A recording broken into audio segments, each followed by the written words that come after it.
Hello, Assalamualaikum. We are now approaching the last subchapter for your favorite chapter, which is the Great Continuity System, which is entitled as Cable Sizing and System Performance. Until this levels, we have gone through all the process, all the struggles, starting from the design based on three criteria like energy, budget, and space. Then after that, we choose the module and the inverter. Once we choose that, so we need to do matching of voltage and the current for both devices, which is the module and PV arrays. Then finally, we get the best configuration number for the modules in terms of series connection and the parallel connection. And now, at this point, we are going to complete the system by choosing the most appropriate cable size. And eventually, we are going to evaluate the expected performance of the system that we have designed. Okay, right. But before we go further for the calculations of voltage drop and the cable size, so let's stop here at the power losses part. Unfortunately, the solar power linkage on the solar array or our system daily cannot be completely converted to electrical power in the grid. That's for sure. Of course, because we cannot get exactly what the ideal output power from our original system.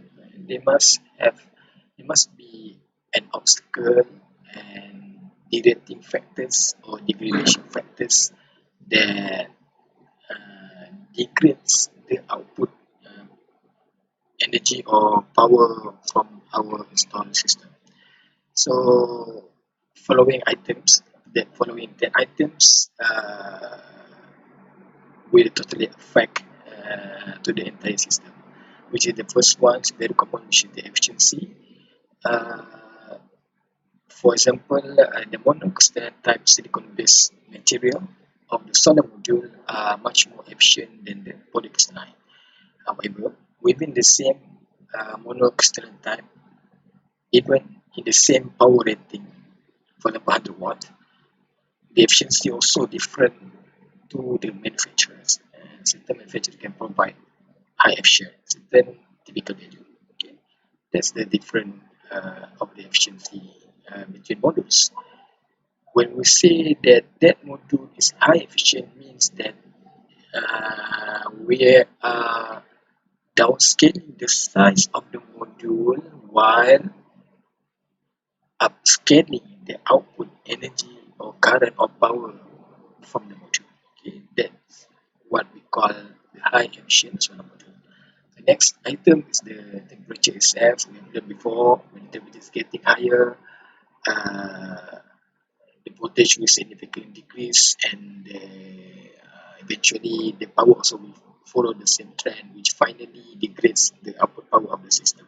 Okay, the next is the dirt, and then manufacturer tolerance that comes originally only from the manufacturers, only the manufacturers knows because they did all the process, all the testings, then they bring out the figure. So we just follow that percent, the plus minus percent, plus minus 3%, plus minus 5% of the manufacturing mismatch. Okay. Next is the voltage drop, this is able to inverter, and inverter efficiency again depends on the size, depends on the manufacturers, and depends on the type of the inverter. Next voltage drop in AC cable, and then number 8 is shadows or shading, which we understand already. When we have shading, we have shadow, it will block our PV array or module from getting the direct sunlight from the sun. So when we get lesser irradiance, means that the generated energy through our PV module also will degrade. The generated current also will degrade, and at the end, our output power or energy will reduce. Yeah. Aging, okay, aging also the same. The factor that must be considered also, even though most manufacturers claim for the modules and inverter can withstand until up to 20 years, but still when the time pass by, uh, by nature, the performance of that module or the inverter will degrade. Okay, that's common. Next is the tilt and orientation angles of the PV array. Like I told you, the most ideal angle is to tilt the module perpendicularly every time from the morning until the evening. The most accurate one to use the solar tracker, but that's not capable for the large scale system of the solar power plant because they have maybe billions of solar modules. For example, in Kamuti Solar Farm in India, if I'm not mistaken, Tamil Nadu. So I think they have almost 2.5 millions of solar modules. So imagine if they implement the solar tracker for each module. So imagine the cost. It's totally outrageous. Okay, that's the losses. Okay, they come from here. If we go detail, losses in grid going to PV system, then your soiling, dirt and debris, leaf build up on the surface of the module, which shape the module and reduce its power output. Key point here, when you have the dirt or you have the leaf fall directly on the surface of your PV module, it will block the cell that related to the region. So and that part will totally affect the whole output, the current from the PV module. Okay, rejection power output will depend largely on the site and the factor influencing soiling as the angle at which the module. Okay, fairly common practice to use 10% reduction due to the soiling, for very dirty sites, but 5% consideration for the relatively clean site that experience a good rainfall. For the place who doesn't have or have very less rainfall, so they can consider maybe more than 5%.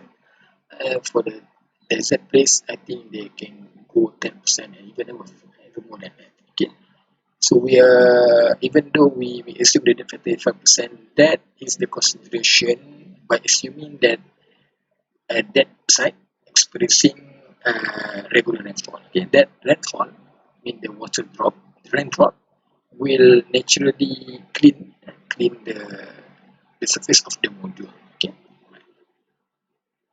Next is manufacturer tolerance. So account for the small output variations between individual modules produced by the same manufacturer and is not fully specified on the model data sheet.